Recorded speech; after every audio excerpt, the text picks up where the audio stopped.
gis nga basang bi lu mot fukki at yàlla amul ndox te bii moo mujje fi am ndox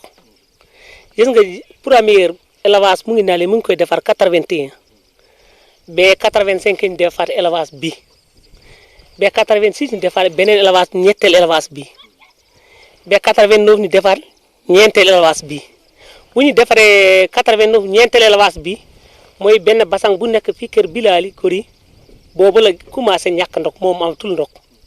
ba yàgg mu jóg kër ci laal seen mi moo ne mu ñu tul am pekk bi mu am benn tokk ndox waaw ba yàgg basang yëpp léegi mënatul am tokk ndox parce que bu njëkk ay 8 ans la ñu doon am ndox 8 heures de temps la ñu doon sare basang yëpp bi basang yëpp 8 heures de temps la ñu leen jokkoon élevage bi 8 heures de temps moom la ñu doon sarve bi ñu sarve 8 heures de temps boobu bi nekk ñetti élevage bi nekkeen ndox bi daawoon na doy wante loolu moom yàgg na kam nga lu mot 20 ans te ku amoon fukki nag léegi mu ngi am juróom fukki nag ku amoon juróom fukki nag mu ngi am ñaari téeméer nag xam nga léegi sarse bi moom ndox bi mënatul doy jur yi te weer ci ngool bi mu ngi ubbi à 1956 nouveau 56 la am ba léegi amuñu nouveau forage moom rek la colonial yi defoon fi depuis 56 ba léegi moom rek moo fa nekk forage yëpp ba mu daj am nañu deuxième forage am nañu troisième forage wante moom rek depuis 56 ba tey moo fa nekk te jafe-jafe bi du teel commencé di commencé na bu yàgg depuis 90 moom kër Bilali ak ci laal seen mi ba jàpp ñoom Samba Galil mënu suñu am ndox ba yàgg suñu kër mu ngi fii boobu élevage ne amatul ndox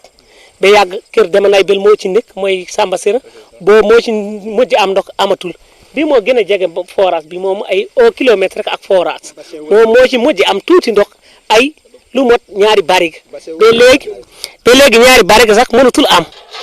ñun jaaxle buñ si am yàlla rek moo ci kam parce que ñu ngi laajte appel nag président de la République Macky Sall ñu dimbali ñu ci ak ndox bi parce que wéedu bu doon jàngar léegi dem na ba xam ne mu ngi réanimation léegi ci coma la nekk parce que matin bi ngay gis ni autoroute dañu waxoon naa takk 19 heures de temps mu fay 5 heures de temps léegi day takk 24 heures ba pare tegal 6 heures de temps mu ngi takk mu fay ñaari waxtu donc te terewul ndox mënul am miraay verse bi ñaari waxtu rek lay am bu njëkk mu ngi doon dem ba xam ne 20 heures de temps loolu borom jur yi amoon ak duykat yi du tax ñu duy du tax nag yi mandi dara mandaguñ mbaam yaa ngi dee fas yaa ngi dee nag yaa ngi dee xar yaa ngi dee yëpp mandi gut te léegi mu ngi dem ba xam ne mu ngi takk 24 heures ba pare teg 6 heures de temps fekk feyul mu doog a noppaloo ñaari minute rek wala ñaari waxtu rek lay noppaloo mu taalaat te léegi mbanque bi léegi boo amee tolof nit ñëppay dee seetal fii ak Amali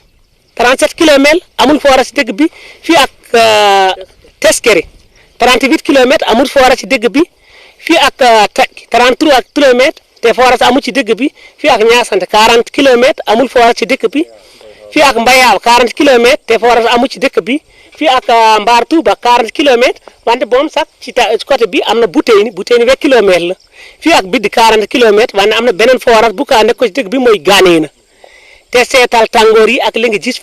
fii boo forage bi amee tolof dañuy wax fii ka moom fii lañ yem ba fekkoon te ne jàngoor wéedu léegi mu ngi ak coma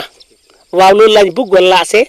président de la République ñu jàppale ñu dinañ ko wax ministère élevage ak hydraulique ak ministère eaux et forêts parce que miraay verte mi ngi fii kër eaux et forêts la am na central forêt ak élevage moo bokk kër gi. yow dugg nga ci mbalka bi gis nga ay nit yu tili moo nekk ak booka ak lépp salté ndox bi ñu bari mun ñu ko naan. man bi ma nee fi benn bi daal di naan waaye ndox bi moom ñamu ma ko naan yow dégg nga tilim bu ci nekk parce que ni ñëw nekk ko ci biir yor rakkoo di manque ndox yi di tilim guddi ak bëccëg ndox yu nekk fi daal jéggi na daayu li daal naan sax ci foo ci nekk Dakar sax moo tane naan fi parce que ndox bi moom sellawul setul dafa tilim yow gis nga mbaam yi di dee gis nga nag yi di dee ak gëléem yi te nag ñaar yi ñu mu ngi fi kuus ampagay nañ ci dimbale jafe-jafe bu nekk tey wii da a ndox kenn mënu ko naatable bu àdduna lu ñu mënta def nañ dimbale ngir yàlla ñu defal deuxième forage loolu rek moo ko mën a faj depuis 56 ba léegi benn forage bi rek la ñu am léegi nag forage bi attanul jur gi attanul nag yi attanul lii parce que ato dafa développé parce que 83 7 millions habitants moo nekkoon Sénégal léegi ñu ngi wax 14 millions habitants te jur yi moo ñu ngi avancé ëpp na fukki yoon ak nit yi loolu moo tax léegi mënatul dem nañu dimbali ngir yàlla ñu wutal beneen forage parce que jafe-jafe bu nekk bi kenn